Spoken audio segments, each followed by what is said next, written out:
In May 2008, my doctor found a grapefruit-sized tumor in the middle of my chest. A few weeks later, I was officially diagnosed with Hodgkin's lymphoma and started chemotherapy and radiation. I was only 25 and by the numbers had a good chance of survival, but I soon realized that although cancer might not kill me, it could destroy me emotionally if I let any bitterness take hold of my heart. We were like, you know what, if we're going to do something about this, if we're going to keep people from feeling the way that I was feeling, let's do something for young adults with cancer. And that's when we came up with this idea.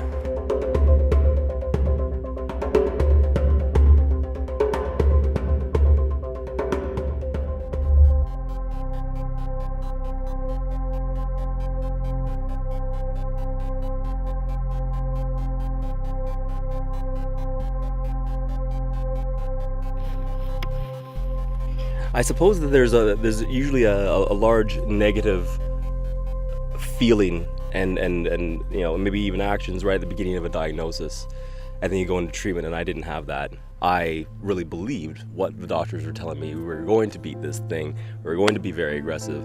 I'm young. I can take it. Cancer is not a death sentence. It's just something you have to get through, and I'd seen that all over the place. The transition happened when my body was no longer something that I could really.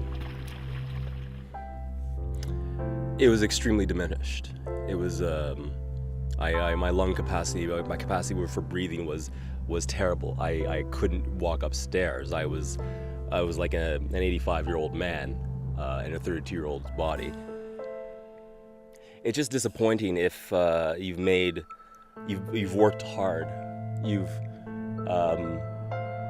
mastered another language, you've taken a lot of courses, only to have all of that washed away. I worked hard, I got some extra education, improved my French skills, got some project management skills, got into this industry that which is incredible, video games, got the position that I wanted, and then 1 month later, everything just derails because I get diagnosed with this ridiculous cancer. It almost seems like it could be for nothing. That is an issue for me. Yeah.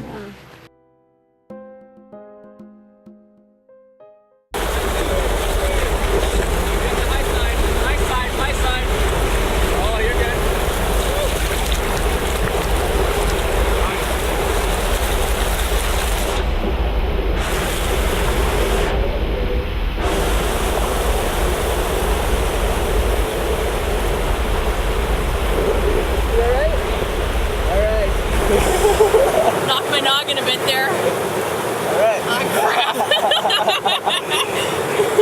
All right.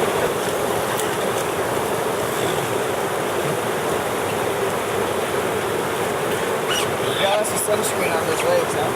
Yeah. So, I'm just going to push you up, go right through the middle there. Right?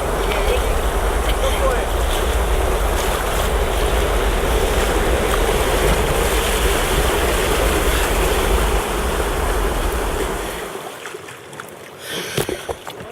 Well, that was fun. And by fun, I mean scary as hell.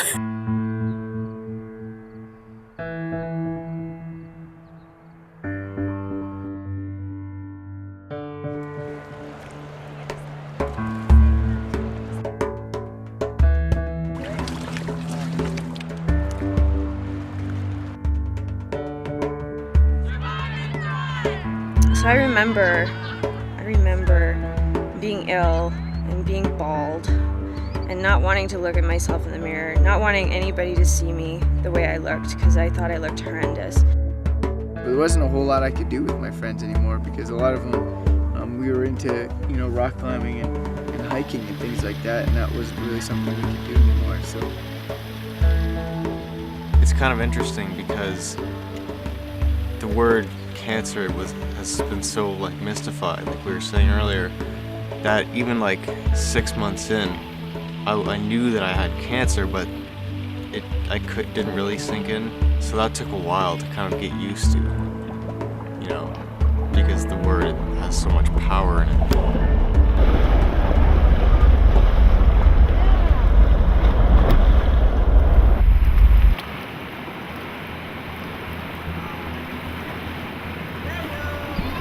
kind of put myself into a really deep, dark hole where no one could access me. I didn't want to talk to anybody. I didn't want to do anything. I didn't want to have any fun because I felt like crap. I was depressed and I cried most of the time.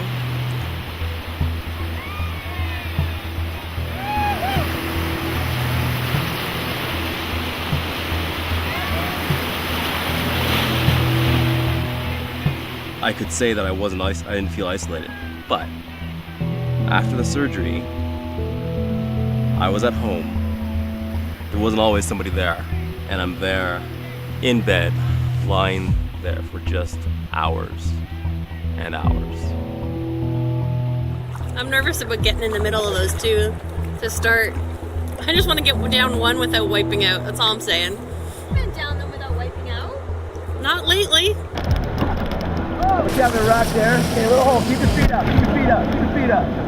There you go. Alright guys, see you down there. All right, good luck, babe. You too. Thanks. Here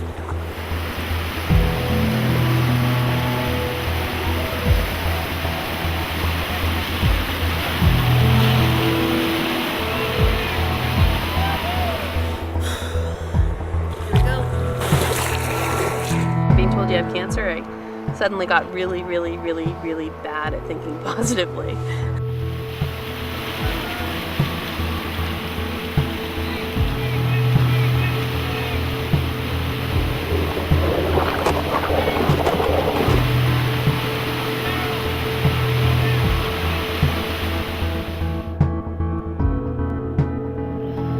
Well, I think, that when we went down earlier and I smashed my leg up pretty bad and just waiting at the top of this one, I just really didn't want to come down.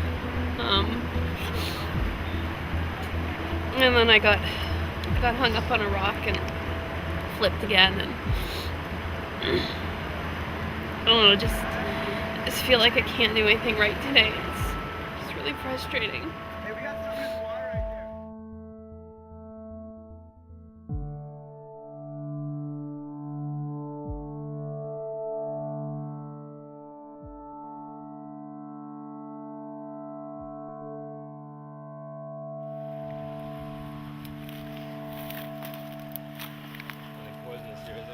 That's interesting. You don't actually have to be alone to feel isolated, and I guess that's what we've heard so far. I was never alone, but I was definitely isolated at times. For the first month or so, I didn't even want to talk to extended family, just because I was tired of explaining everything and answering the same questions over and over again, and even kind of you feel like you have to make them feel better and reassure them that you're going to be okay, which gets old pretty fast. It's kind of like all your peers move past you, especially at that transition time in my life. I just kind of missed out in a couple of years that way. Isolation for me came into the effect of the type of cancer I had, because you don't talk about that. It's like a taboo subject. You don't talk about your bowels and stuff like that. When I got sick, I hadn't gone on my first date. It's just one of those milestones, and I guess that was a time when I kind of missed that. I'm much too urban for this sort of thing. Yeah, covered in what I'm pretty sure is 60-year-old manure. There was nobody around I could talk to with the same experience. There was nobody. There's nobody that had an endodermal sinus tumor of their ovary. Nobody understood anything I was going through. My boyfriend, my mom, anybody. Everything about it was isolating. Sitting in that chemo room and everybody around me is like 60-something. I'm the only young person in there. It was a very isolating experience.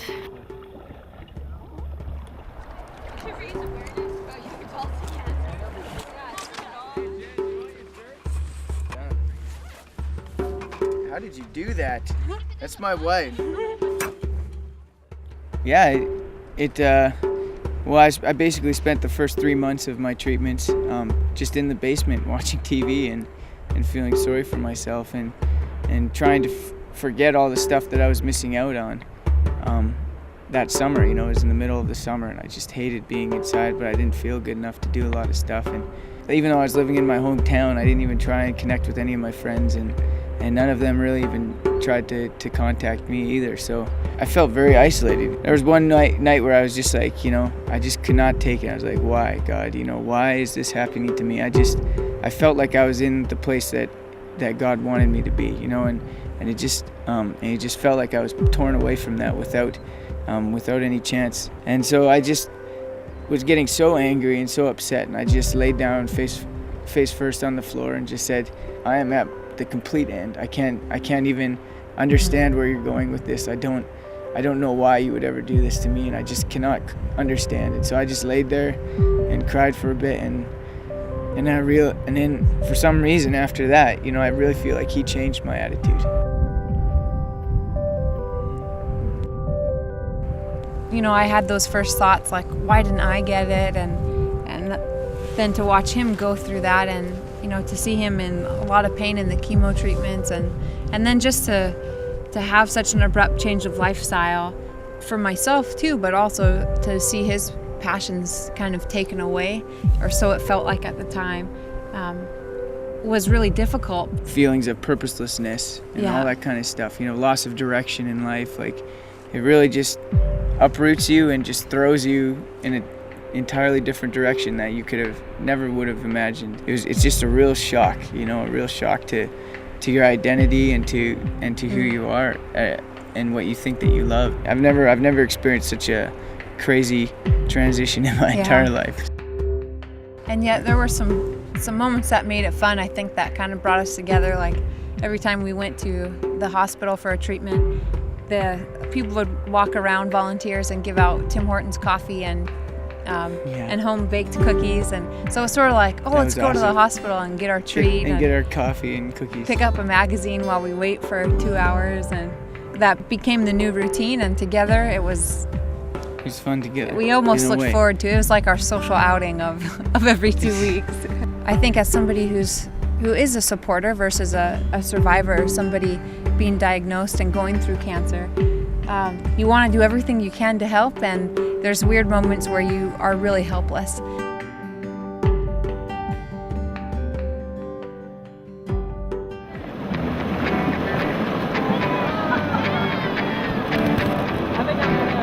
I showed up with this support group, and all the people there were like 50 years old. So basically, I was the only 28-year-old there. What was the topic of conversation? Well, I was losing my hair. Well, big deal to them because they're old. No offense against them. They're retired and have cottages. I haven't even started a career. So nothing in common with them. And kind of got in a heated discussion with them actually, because they said it's cancer. Cancer is cancer. And I said, yes, it is, but it's different when you're in a different stage of life.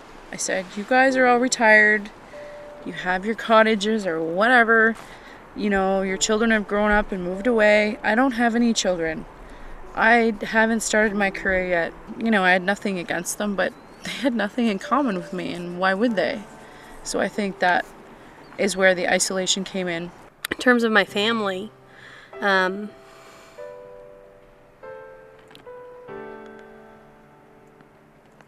really messed that up. I never really let on with them how scared I was or how sad I was or anything. I mean, I think I hid it from myself a lot too. The rare times when I did sort of let myself feel the fear or the sadness or the loss or the anger or whatever, it was usually in the middle of the night, and I would just quietly sneak off to the bathroom and have a good cry and make sure I was okay before I went and crawled back into bed. So I didn't really let, particularly John, I didn't let John help me. And I really messed that up. It has fundamentally altered the nature of our relationship. There's this space between us, and We just can't get that back now. And it's gone.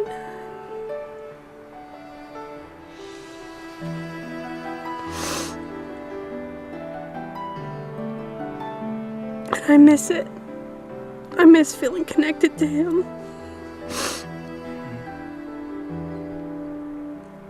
I really screwed that up.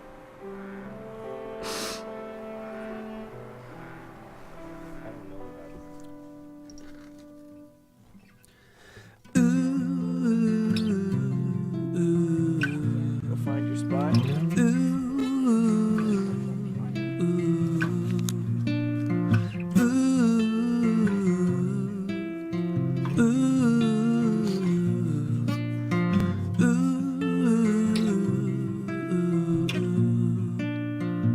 I get lost in the moment, I get lost in the clouds.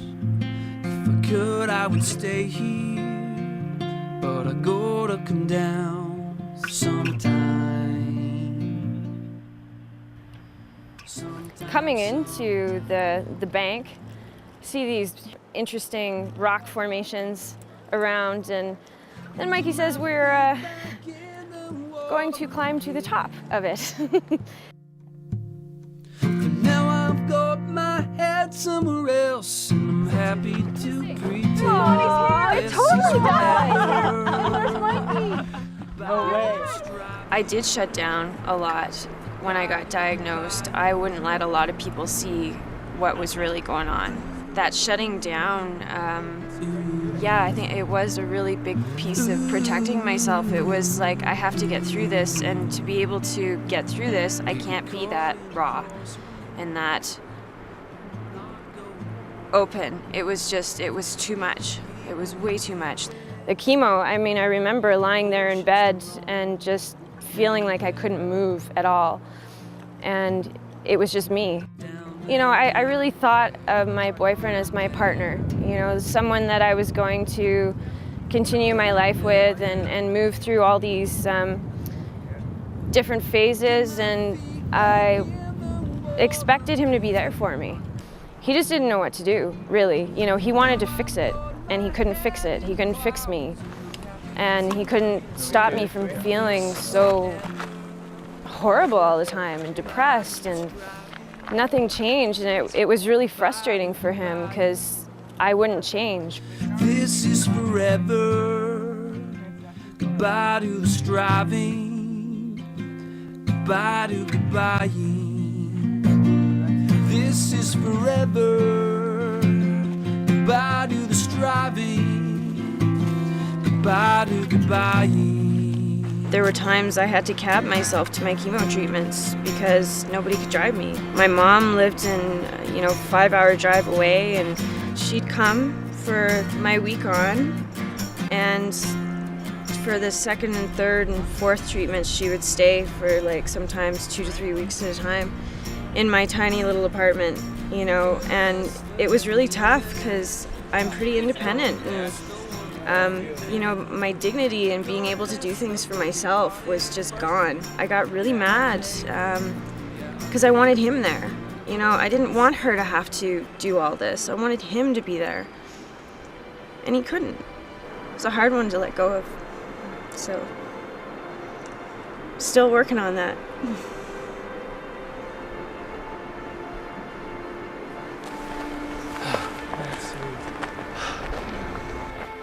It's weird how you can have so much tragedy and so much loss and so much pain, and it, for me, healed this relationship that I had with my mom in a way that I hadn't been able to do before. My family played such a huge role, especially in terms of when I was sick.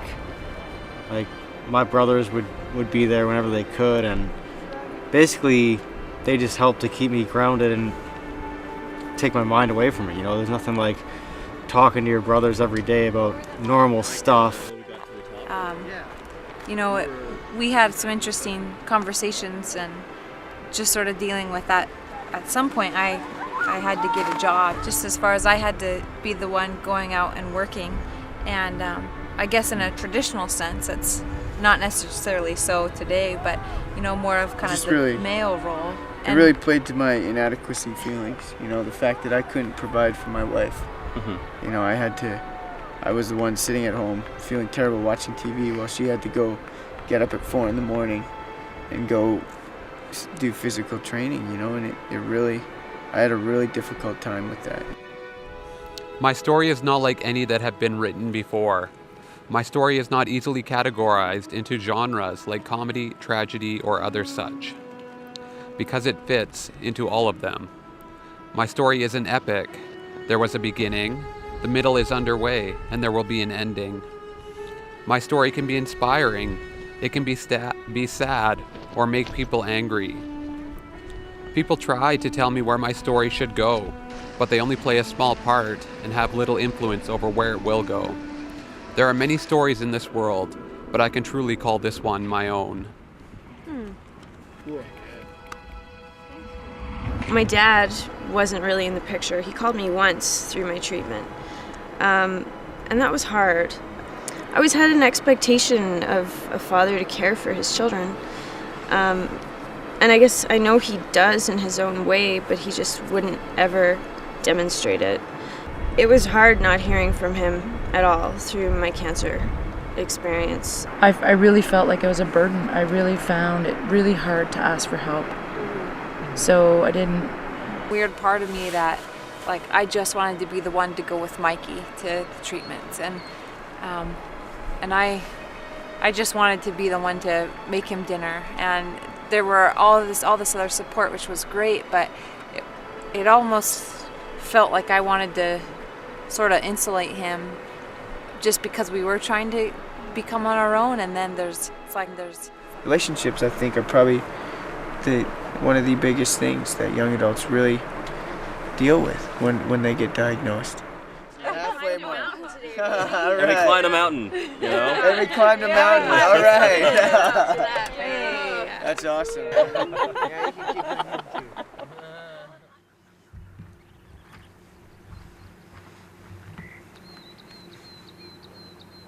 And I think this is also obviously another big theme in young adults, because we're still at that time in our lives where we're discovering who we are, right? We're trying to move out on our own, we're trying to separate from our parents and create our own identities. And we feel like we're a bit behind in a way. I think it's really important to use cancer to sort of help shape who we are, but not let it define us, not let it become our identity. Look at him. Look at that skull. You guys ready for this? I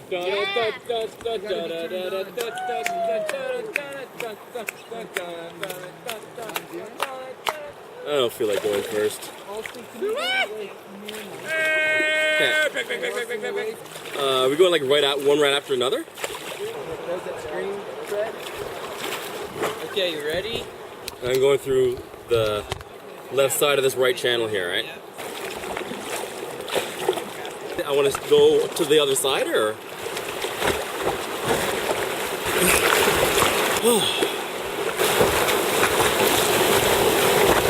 Yeah, there we go.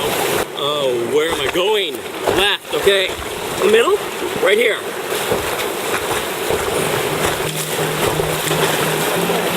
That was all right. That was all right. I kind of felt like a bit of an expert there.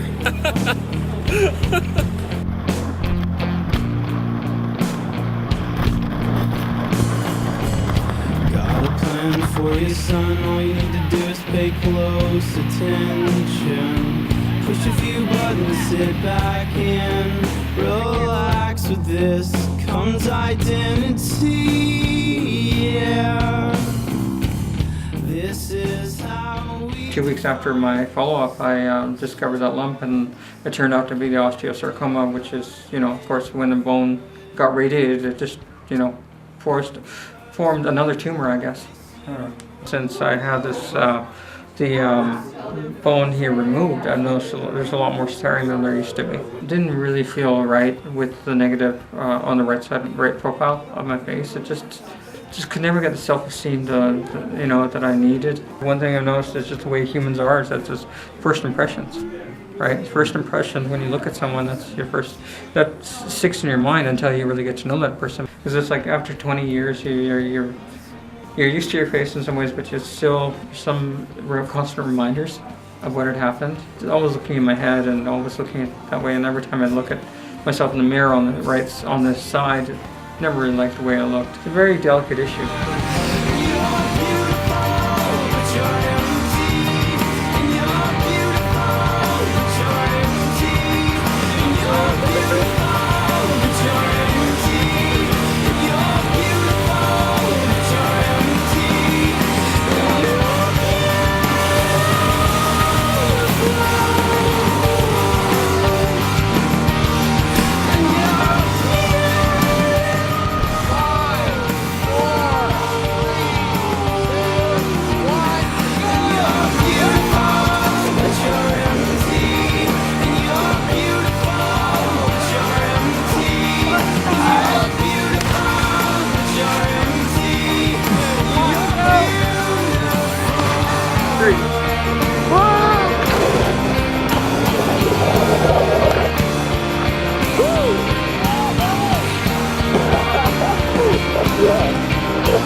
I was thinking I had to do this. I mean, if I'm gonna live a life beyond fear, I've got to go for it every time.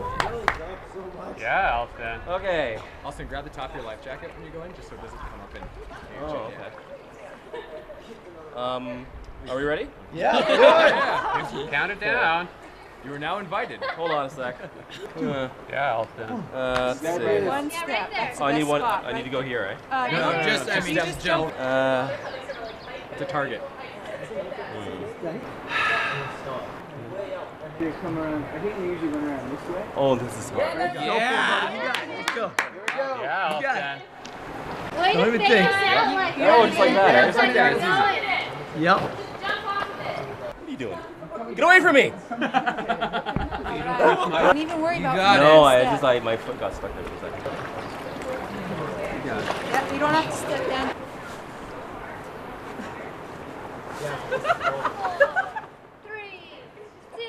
One. Oh my god. That extra 2 feet.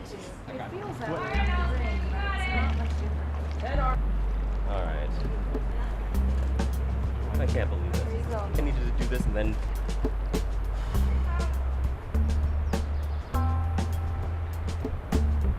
I hate fear. Come on. Just come on. Just do it. There's nothing there. They're just phantoms. They're just phantoms.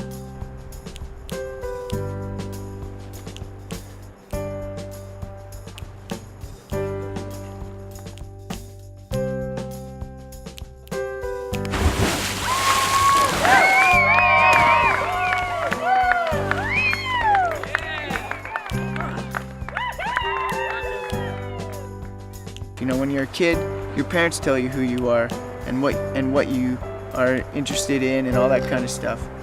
When you're older, you have a lot of that stuff figured out, but right in our time of life is when we're deciding who we are, what's important to us, and where we want our lives to go.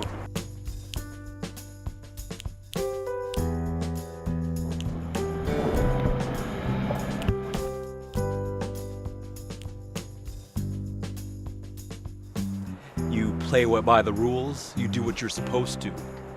Study, work hard, get ahead, make connections, transition, put yourself in a better position, and get your reward.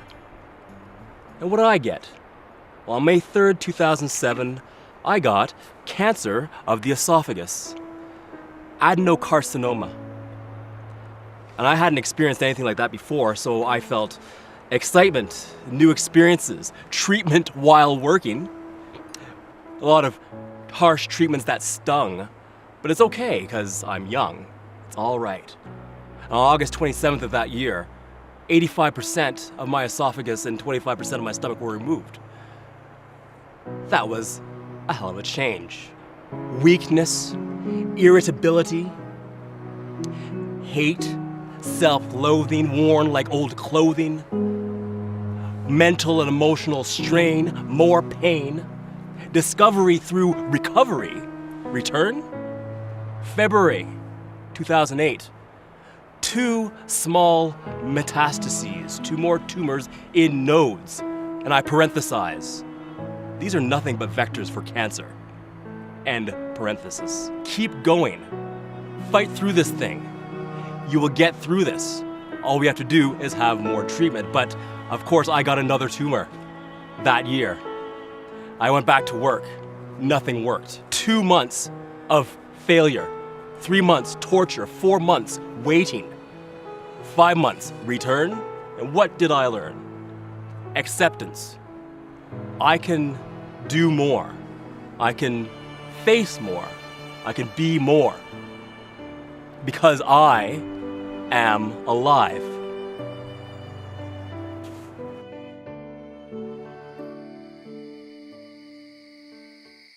Alright, so it's July 18th, our 5th full day on the river.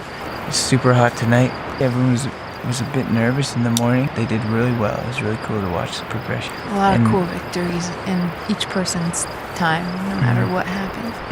And the canyon was just unbelievable coming into it. It was so cool to watch everyone paddle in front of me, just like staring up at the sky. These plugs are crazy.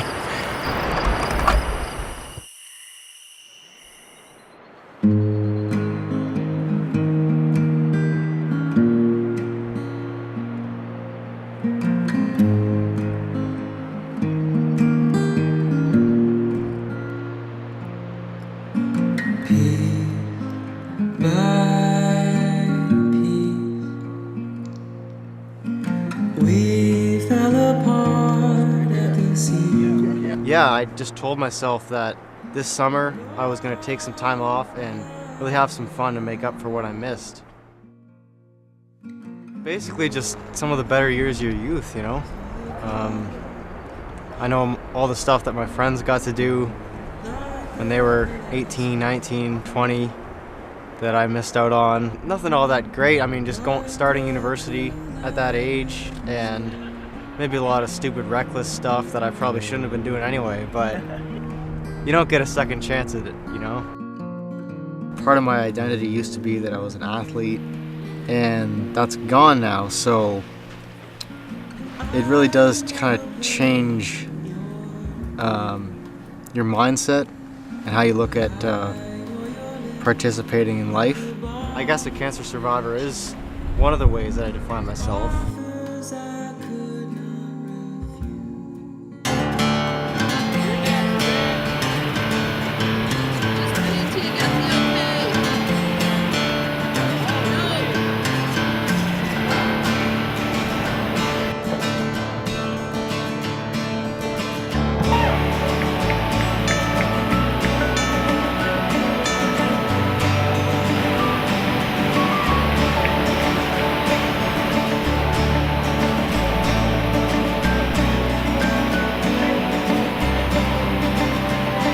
Rock at the bottom, bottom B. That's the one I'm kind of... Because you know you do go into those rapids and you're like, oh, this is fun, and then all of a sudden, boom, there's a rock.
as I step on Jason's foot, I'm off the ground. We'll see how many times I can go around. You monkey! Monkey! My pants are falling! You moved me! You moved me! You totally did it! Oh, yeah! Yeah, high five! Alright, next time. I got blue! Yeah, thanks. Yeah. My high was doing that class 4 today. I thought that was awesome, and then watching everybody come through and just kicking it, I thought that was awesome. It was actually just going through one of the smaller rapids. It was kind of a technical one, and I just went through it perfectly, I thought. And this is the first time you guys have all been doing this, and it's been amazing to watch you really just try things and go for it. And it's that whole living beyond fear, you know. I think you guys have all really grabbed a hold of that. I'm sure all of you know by now we're going to do a 24-hour solo. It's going to be difficult for everyone. I know that because in our culture we're not used to silence. We're not used to stillness. We're not used to being alone.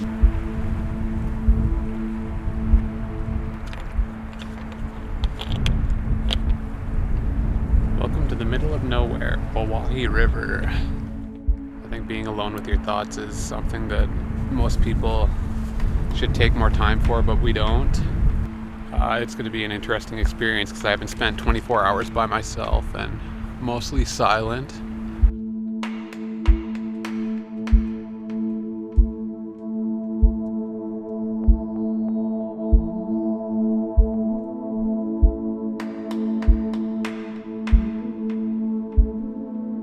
I remember specifically one morning when I got up, I was on my own and it was a really bad day. I lay there on the couch and the sun came across through the window and I could hear the birds outside.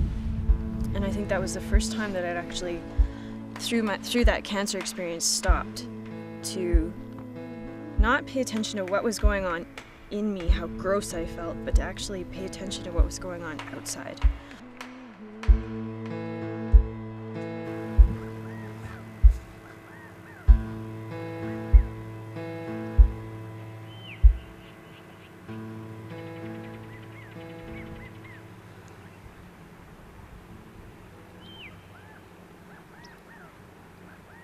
Today was really nice to just kind of sit back and kind of let everything settle in, and listening to the wind blow through the trees and the sound of the rapids up ahead and behind us.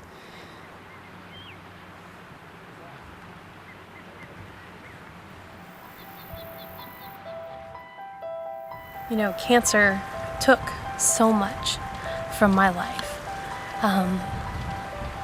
and it hurt so much. But it has opened up this whole new world for me. So this trip has been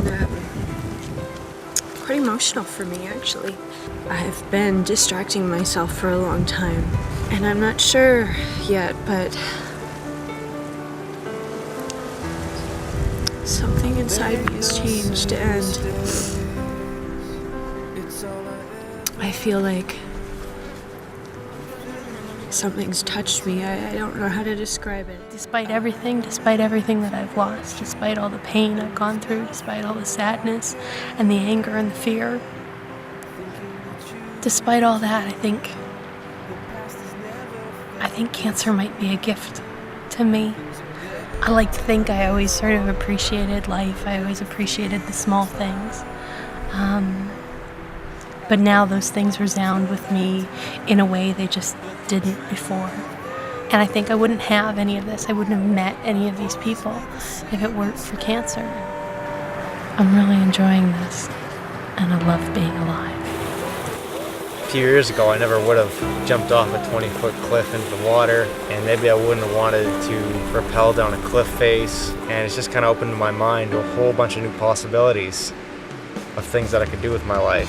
Instead of just dreaming about them, it makes me want to kind of go out and accomplish some of these things. So I still don't know if this was all worth it, but there's not much point in thinking about that now because I can't take it back. It has given me something that will make the rest of my life different, but in some ways better.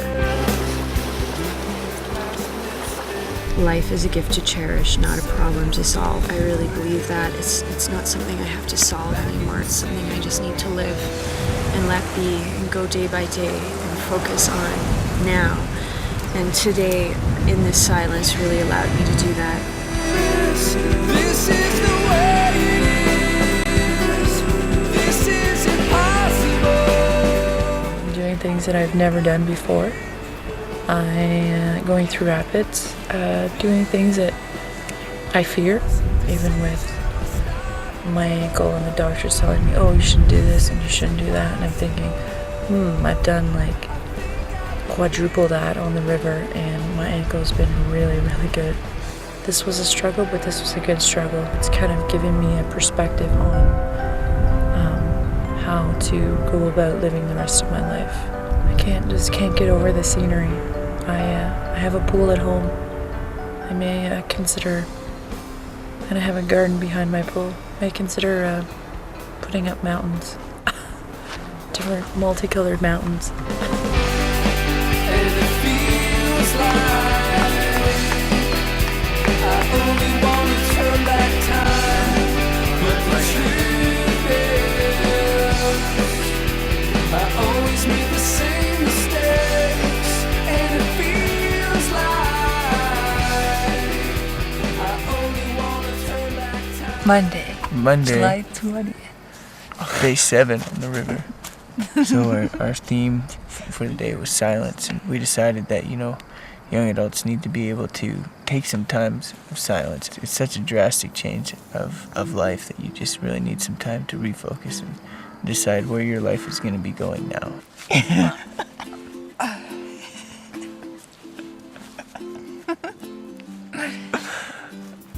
All right.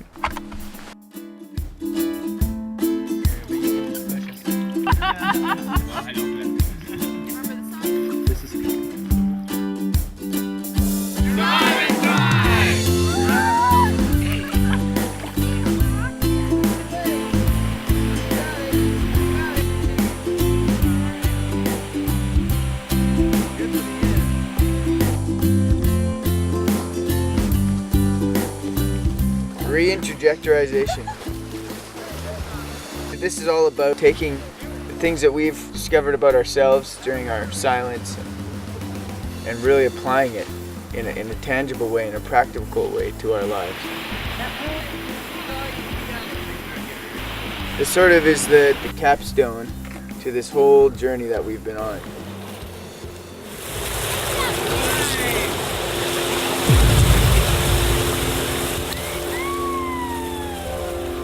I was a healthy, athletic kid when I was younger. I played hockey and soccer for 11 years. I get sick. Okay, I can't play my sports anymore. The gland my tumor was on regulates your body's 24-hour sleep-wake cycle. My cycle's not resetting properly, never quite awake, never quite getting into the levels of sleep that I need to recover. After treatment, there's the cancer patient and then the cancer survivor, and transitioning from being the patient to surviving, and then trying not to label myself as the poor cancer kid anymore.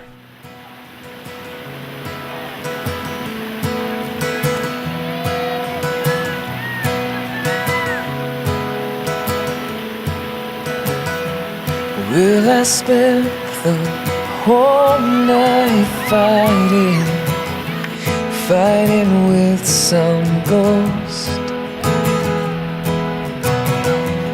When the break of morning found me, I both won and lost.